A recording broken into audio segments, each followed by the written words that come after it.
Ohio State must play with an edge to emerge victorious in this year's clash with Michigan.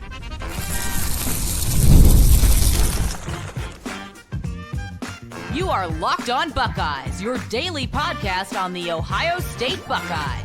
Part of the Locked On Podcast Network, your team every day. Welcome in, Buckeye fans, to your Hump Day edition of Locked On Buckeyes, which is your daily Ohio State podcast. Part of the Locked On Podcast Network, your team every day. I'm your host, Jay Stevens, also the host of the Jay Stevens Podcast. And today's episode is brought to you by FanDuel. You can start the season with a big return on FanDuel. New customers can place a $5 bet, and you will get started with $150 in bonus bets if you win your first $5 bet. Simply visit FanDuel.com to get started. During today's show, we'll dive into a potential problem for the Buckeyes O-line this weekend, as well as our weekly stock watch. But before we get to any of that, Ohio State absolutely must play with an edge on Saturday to emerge victorious in this year's clash with Michigan. Now, every year people find a way to play with an edge, or they say they do.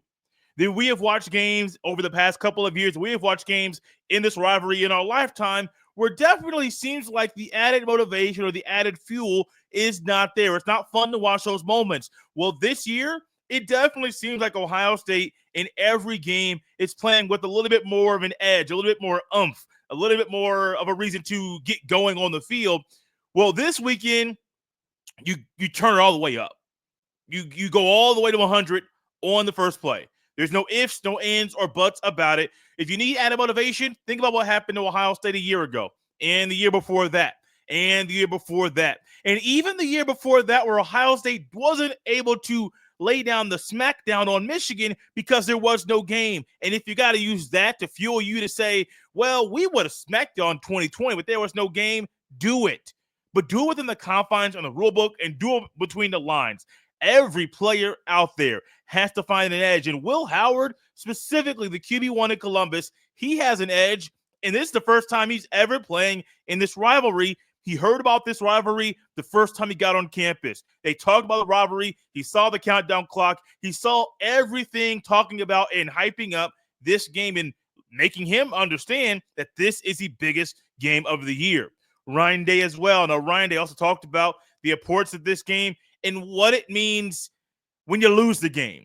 And he was on a show recently and talked about it. And honestly, watching him talk about this loss and what it's done to him and his family, it was tough. It was very, very, very tough to watch Ryan Day discuss the emotions and what it means when you lose this game and why it can't happen again. And here's Ryan Day's specific statement about why this can't happen again and what it means to lose this game and kind of how he feels after a few losses. Quote, "We felt what it's like to not win this game, and it's bad. It's one of the worst things that's ever happened to me in my life. Quite honestly, other than losing my father and a few other things, like it's quite honestly, for my family, the worst thing that's happened. So we can never have that happen again, ever." And that's been the approach all season long, end quote. Now, when you hear your coach use that phrase, and that's been the approach all season long, and that's after we can never have that happen again, ever, that's going to speak volumes to you about what you have to bring to the table. Now, if I'm Travia Henderson, or if I'm Lathan Ransom, or if I'm Denzel Burke, or fill in the blank player that's been at Ohio State for a few years, you already have enough motivation. You already have everything you need to fuel you for this game. But if I'm a newcomer like a Caleb Downs or a Will Howard or Will Kazmarek, fill in the blank newcomer that was a transfer to Ohio State, or maybe you're a true freshman, Jeremiah Smith, you don't truly have the same edge the other players have or the same motivation in the same way because you weren't here. That doesn't mean you don't have an edge.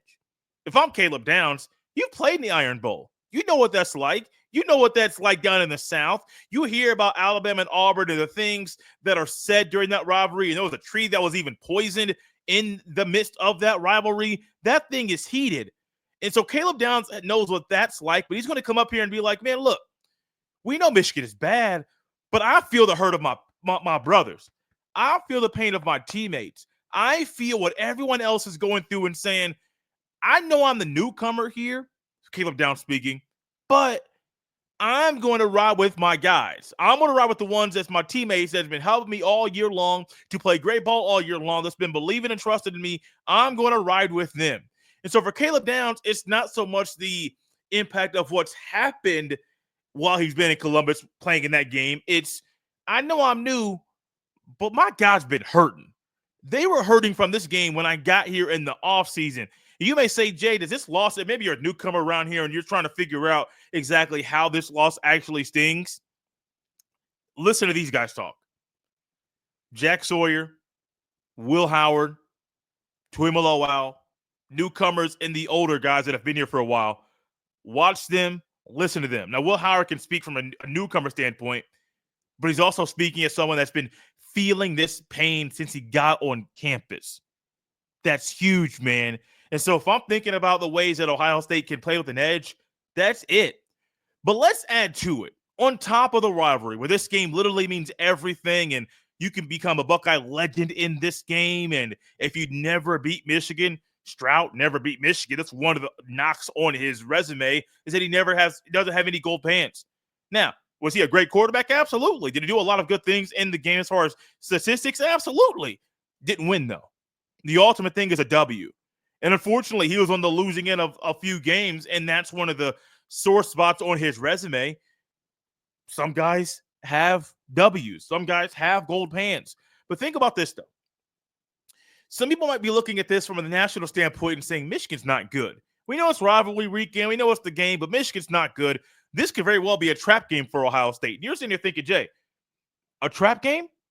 Well, there are people maybe around the country that in the national media landscape that are looking at this and saying, well, it's a trap game because Ohio State, all they got to do is squeak by with the win, not play their best, not play with an edge, but just go in there and play Ohio State football, and they'll win because Oregon's next week.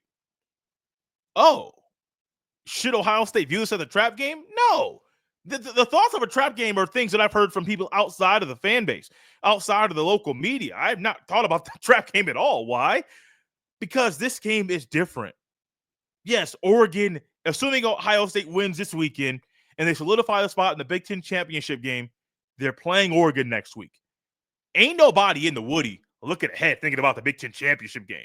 Yes, that is on the line, potentially getting a bye in the first round or potentially getting the number 5 spot in the playoff. Like, I don't really like the whole, like the 5 spot would be an easy path to the semifinal round. I still don't like the makeup of the playoff.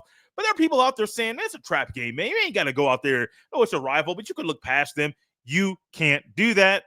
That's how you get beat. Why? Because Michigan's record is not good. What do they have? 6 wins on the season? Throw that out the window. What's Ohio State in the season? The record 10-1. I know what the record is. Throw it out the window. Throw the records out the window. Throw the stats out the window. None of that matters in this game. Next week, a potential Big Ten championship game, that doesn't matter. Playoff seeding, that doesn't matter. The only thing that matters right now is what's going to happen Saturday in the shoe between the Buckeyes and the Wolverines. And that enough is the motivation that everybody needs on Ohio State to play with the type of edge that they need to play with to end this game victorious. You want a W? Ohio State players want a W. The coaches want a W. To treat this game like it's the most important game of your life. I think you'll be able to do that. And if you do that, you will come out of the end with a W. Now, for Ohio State to come out of this game with a W, the O-line needs to do some things very, very well that at times they don't do very well. We'll talk about that next. This episode is brought to you by FanDuel. Get ready to tackle the NFL action with FanDuel. It's America's #1 sports book because right now new customers can bet $5 and get $150 in bonus bets if you win. The FanDuel Sportsbook app gives you everything you need to place live bets on the NFL, and it's all in one place. So when you get a hunch in the middle of the game, you can check out the latest stats, view live play-by-play, and so much more on the same page where you place your bets. And maybe you want to make a $5 bet on Ohio State's rivalry game this week. And the Buckeyes are currently 20.5-point favorites, and the over-under is set at 43.5. All the action goes down in 2 places on the FanDuel Sportsbook app and at FanDuel.com. Never waste a hunt and make every moment more with FanDuel, an official sportsbook partner of the NFL. This episode is also brought to you by Billiards Plus. Billiards Plus has the best selection of pool tables, game tables, shuffleboard tables, and more, and the best service in Central Ohio. Now is the time to reserve a table so you can unwrap years of family fun on Christmas morning. Everything your family needs for in-home and backyard entertainment is at Billiards Plus. They are family owned and operated, and when you talk to the staff at Billiards Plus, you know you're talking to an expert who won't steal you wrong. No matter the season, Billiards Plus has you covered for all your indoor and outdoor entertainment needs. Kenny, Sarah, and the whole staff will always go above and beyond to give you the best customer service in the industry. Billiards Plus. Visit their showroom on Dublin Central Drive in Dublin. Thank you all for tapping into Locked On Buckeyes and making this show your first listen of the day. One thing we know about Ohio State's offensive line is that they had to really change things on the fly, from Josh Simmons' injury to Zim Mahalski's injury to Seth McLaughlin's injury. It just seems like Ohio State's had to reshuffle and reconstruct the offensive line multiple times throughout the season. Well, right now, the current construction of the offensive line is doing a lot of good things. I like Hinsman at center. I like Servold back at left guard. But they have not had a test like what they're going to face this weekend against Michigan. Yes, there were some good defensive lines that Ohio State has faced already this year, from Oregon to Nebraska to even a week ago against Indiana.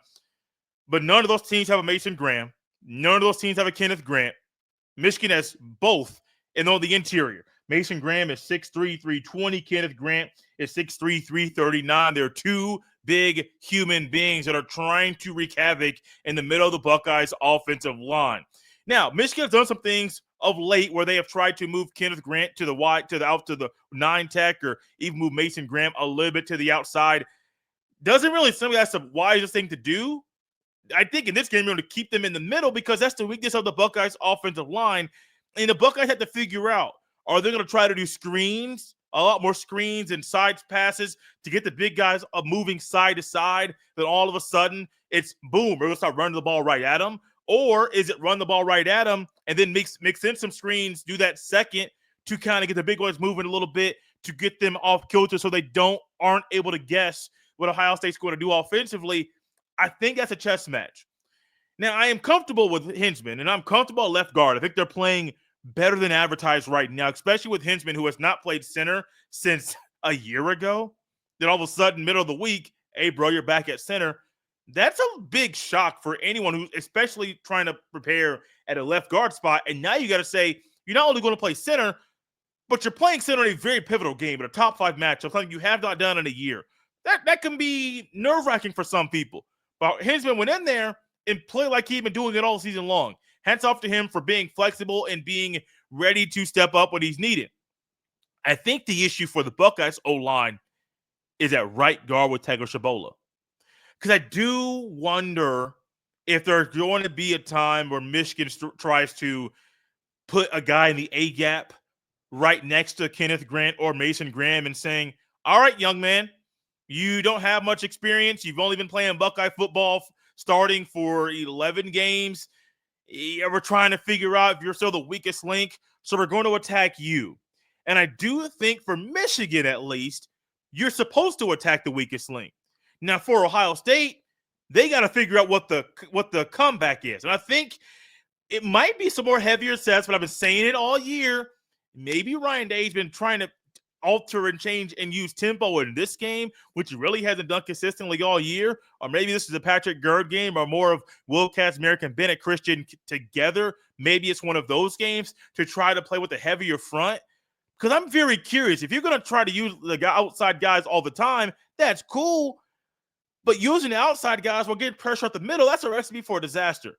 Ohio State has answers. And I do think while Ohio State has to focus on the issue and make the weakest link on the offensive line, while Tego Shabola has been a occasional weak link, or not occasional, has been the weak link, Ohio State really hasn't had many issues moving the ball and putting the ball in the end zone. Yeah, Penn State, maybe. Yeah, Nebraska, yes, can't throw those out there. But even in the game against Indiana, where sometimes the Buckeyes aren't able to run the ball as consistently as you want to, the Buckeyes still score 38 points. So let that sink in. Yes, there are issues on the Buckeyes. Not really issues, just really one. And I think Ohio State with Carson Hinsman and Josh Fryer can work to sometimes overcome that. But let's just say at some point in time, Michigan says, okay, y'all, the weak link, put Kenneth Grant in the three tech, and then you put Mason Graham outside him on Fryer's side.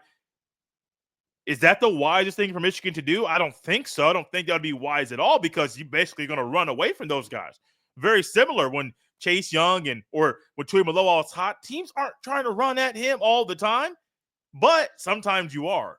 Growing up, I was a big Colts fan and watched Dwight Freeney and Robert Mathis just wreak havoc in the backfield. And there were lots of times that teams were not trying to run at Dwight Freeney. But then what would they do? They would try to pass the ball to get him to run upfield consistently. Next thing you know, they're calling a run play, a draw, right inside of him, and it goes for 8 or 9 or 12 yards. You're saying, well, why didn't Freeney get that? Well, he got so used to utilizing his speed rush that he ran upfield a little bit too quickly. Next thing you know, the ball's in the belly of the running back, and he's running for a free first down because Freeney wasn't there. That's the kind of stuff that has to happen in this game.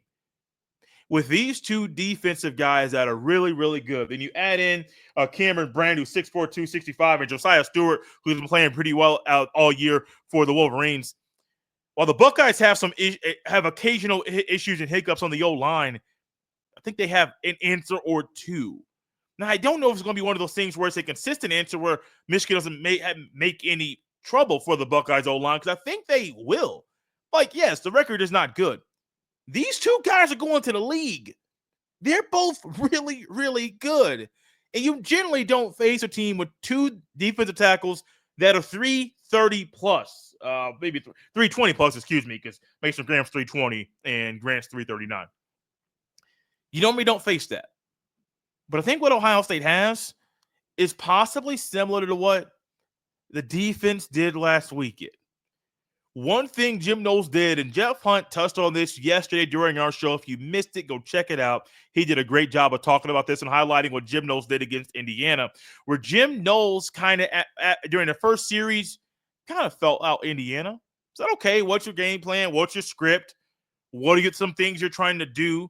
All of a sudden, when Jim Knowles realized this is their game plan, their opening script is showing me things they might want to try to do down the road.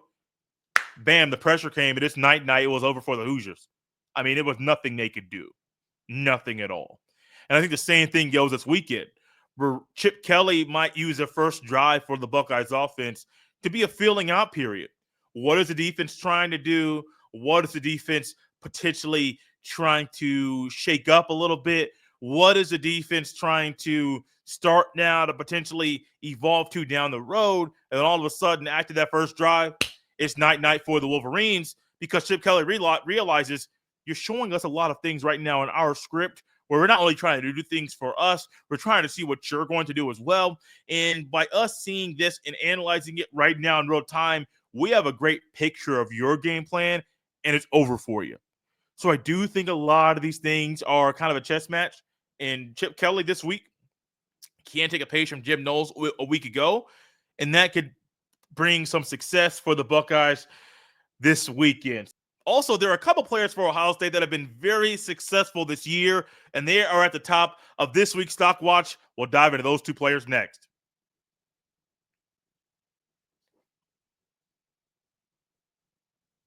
Thank y'all for tapping into Locked On Buckeyes and making this show your first listen today. Quick programming note before we move on with our weekly Stock Watch. There will still be a Thursday and Friday show in your feed at the normal time of 5 a.m. Eastern time this week. Yes, tomorrow's a holiday, a very big holiday, but the show is not going away. There's no break for the show, especially during Hate Week. We got to give you all the Ohio State, Michigan stuff, all the Ohio State, Michigan fuel you need leading into the big game on Saturday. Speaking of the big game on Saturday, there are a couple players at the top of this week's Stock Watch that had big games against Indiana. I think they'll both have monster games against Michigan.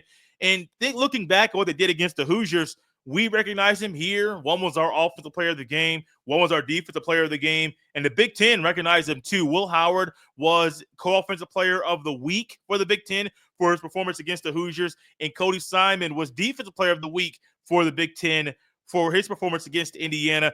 And stock up on both of them. Stock up on Howard and Simon being the leaders the defense and offense need. Will Howard has still been a breath of fresh air. He's been so much fun to watch. He's consistently getting better. He's just that steady guy you want as your quarterback. He's a stabilizing force, as my guy Ryan Roberts of A to Z Sports said here on this show, speaking of Will Howard. And he consistently gets the job done, making big boy throw after big boy throw, the right decision after the right decision. And I think that's going to happen once again this weekend. 6 games this year of a completion percentage of over 80%. He's going to have over 3,000 passing yards, over 30 passing touchdowns, over 10 rushing touchdowns in the season. I don't think he's going to finish that with that in the regular season. But at the end of the year, he's going to eclipse those marks and just have a career like we predicted he would have here on this show. His numbers from this Saturday passing, the stats, a little over 200 passing yards. That's not a sexy number, but he did everything that was needed of him in that game. Cody Simon, what else can you say? Is he a man possessed, playing like it? Is he a miss off the edge? Absolutely. Is he a pistol when he hits you? Yes. I mean, there's so many. A bullet, excuse me, not a pistol. Is he a bullet when he hits you? Yes, there you go. He is just flying around the field, making plays in the backfield. He's blitzing from every which way. He's right there in coverage week after week after week. He is getting so much better and playing so well at the right time. Stock up on Will Howard and Cody Simon. Stock up on you that were in the shoe on Saturday afternoon in the game against Indiana, because y'all were rocking, as one person in the YouTube comments said after our live postcast on Saturday. The shoe was on fire. My goodness. Fox did their best to depict what it was like to be in the shoe and how loud it got. But I guarantee if you were there, you have a different picture, because the sights and the sounds were a whole lot louder and a whole lot better, because it just felt like a big deal. Not just a top 5 matchup, but then you have the added fuel of Kurt Signetti saying Ohio State sucks during his first time speaking to the fan base there at a basketball game in the winter of last year. And then you also have him that day saying, Google me, I win, and being very confident and being very cocky. And there's a difference between cocky and arrogant, and I think he's crossed the line.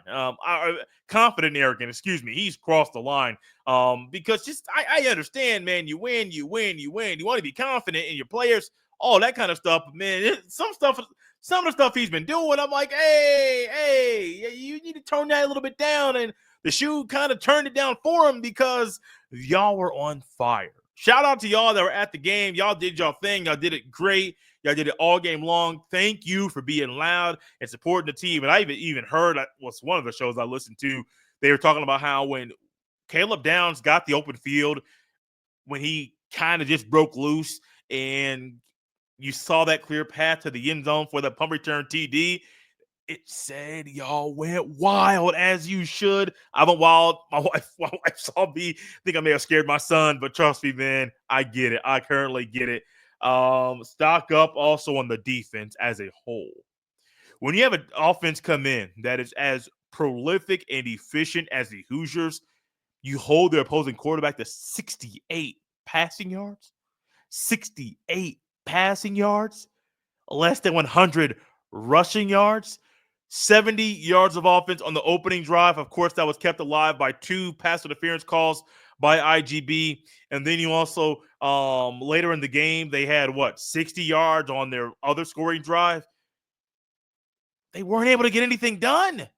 Nothing. And I could have said the pass defense. I could have said the rush defense. No, the entire defense as a whole shut down the Hoosiers. Stock up on y'all, man. And it's not just the starters, because there's some guys that play key role. Dre Matthews Jr., his role keeps getting bigger and bigger, and I wouldn't be surprised if he has a bigger role coming up very, very soon. Stock up on that team, that unit, because they're playing great. Stock down. I hate being negative, y'all. I got two things.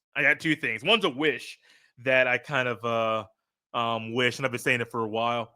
stock down on IGB right now. Now, I don't normally say stock down on a player like this, especially this late in the year, and I know he's still playing and being a big role for the Buckeyes. You already led the country in pass interference calls, and the refs know that. The refs watch film just like everybody else does. So you not only do that, but you also got 3.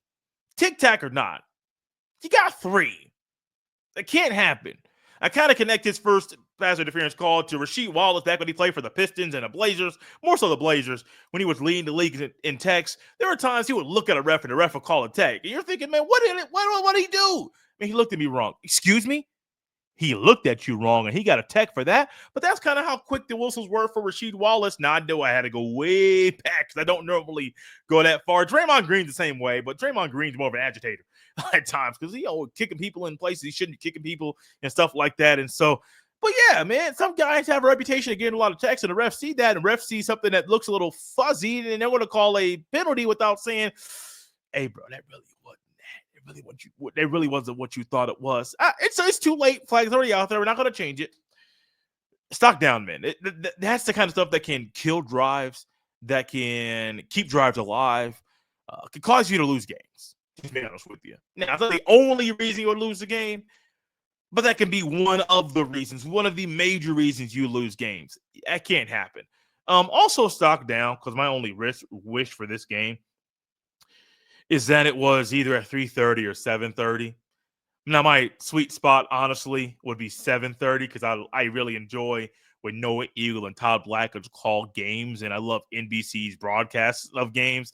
It would also mean an Ohio State night game, which rarely happens in this game. I think if you want to do 3:30, cool, because I kind of think that 3:30 window, kind of like the 06 game with a Century, where it's a 3:30 kickoff. It's still daylight when the game starts, but then at halftime it's nighttime, and you're like, oh, we get the best of both. We get a little daylight and a little night at the same time. I think that would be great for this rivalry. Iron Bowl normally had that spot on CBS back when the CBS had that SEC contract, and I think for this game, it's kind of got to be more of a 3:30 or 7:30 window. I would just say 7:30 because it's always the biggest game of the weekend. If you want to start with Iowa, Wisconsin, I don't even know if that's a Friday or Saturday game now, but if you want to start with Iowa and Wisconsin, cool, or Iowa, Wisconsin, Minnesota, one of them games at 12, cool, and they get you a bigger game at 3:30, and then the biggest game at night, it's the game. It makes the most sense to me. Thank y'all for tapping into Locked On Buckeyes and making this show your first listen today. For your second listen, check out Locked On College Football, where Spencer McLaughlin keeps you up to date with everything going on around college football daily, every Monday through Friday, including on the YouTube. You can find that show on the YouTube, and just like this one, and both are available wherever you find your podcast. You can follow me on Twitter at jstevens07. Send every email to jstevens317@gmail.com. We're up out of here, Buckeye fans. On a hump day, we'll see you next time.